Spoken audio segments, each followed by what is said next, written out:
not. Essentially what it is, it's a body language. They are worn out. They're complaining through their body language. Either they're sabotaging or they're just out of depth because they're disoriented by poor leadership at the top, coming from both the board and Arsene Wenger, who's simply clueless, out of touch, tired, but simply will not go. You see, we have an old African saying that goes like, when the lead cow limps, the rest of the herd will not get to the river.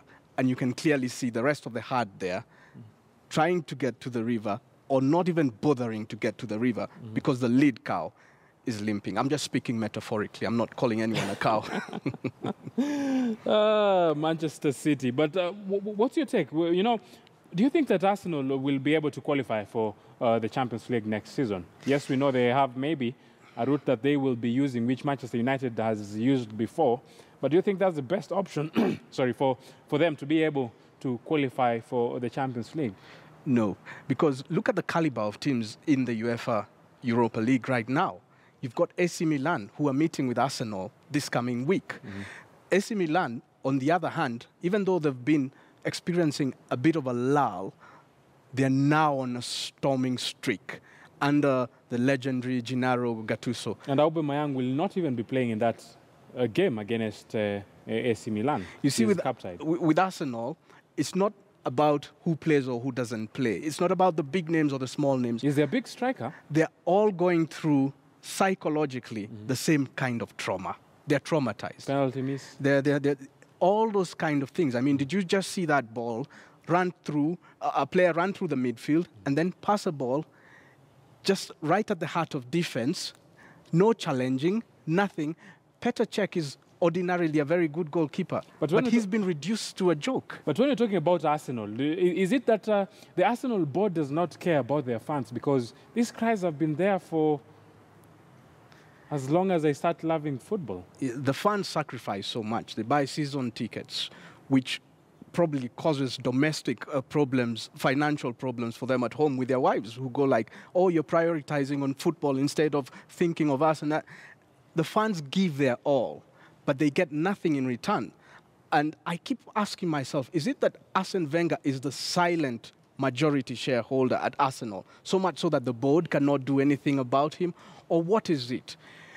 But this thing will just drive you nuts, won't it? I mean, we've been on, some of us have been on about it for over 10 years, so I'm just sitting back and watching. But I thought at the beginning of this season, this is Arsene Wenger's last season. He said he'll go when he feels like. Yeah, wait and see when he will go. But yes, we had asked you a Twitter poll question. Do you think that Arsenal are justified to sack their manager, Arsene Wenger? A lot of people are bringing on their takes, and we're seeing here Jairo Jr. is saying we should only kill Wenger, nothing else. Nobody is more than the club. Nobody is killing Wenger anytime soon. So your take there, but yeah, you're just saying that he is going nowhere. Geoffrey Aluda is saying Wenger amefanya sijatazama mechi tangu msimu uanze. So if you're an Arsenal fan, I don't know which matches then you've been enjoying, maybe Manchester United games. I love Manchester United. Nessia is saying we love the memories, but it's time he leaves. Change is inevitable. A lot of text there. Isaac is saying, yes, Wenger should start packing. We don't need him anymore. A lot is happening at that den, but we never know. You don't know what will transpire and what decision will be made by that board. But as it stands, he is the man in charge, and yes, he is confident that he might be able to win his next game. Now let's talk about Tottenham Hotspurs, because for Tottenham Hotspurs, they have a different game altogether this time out. They will be playing against Huddersfield, and their players are on a fine spirit goal-scoring form. Against Huddersfield, they know how to score goals against them, so maybe if you're putting your money, you might decide to put it there. But let's just take a look at the preview and what should we expect in that game.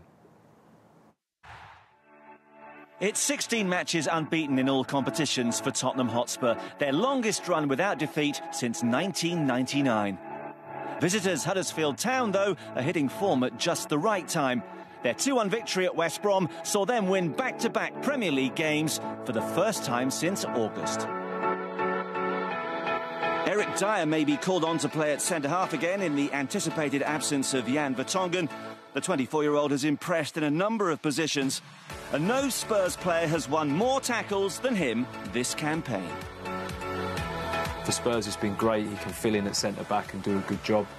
And I think his preferred role of midfield as well. You know, he's had some good performances in there this season. Huddersfield, meanwhile, will be content with the trajectory of their season.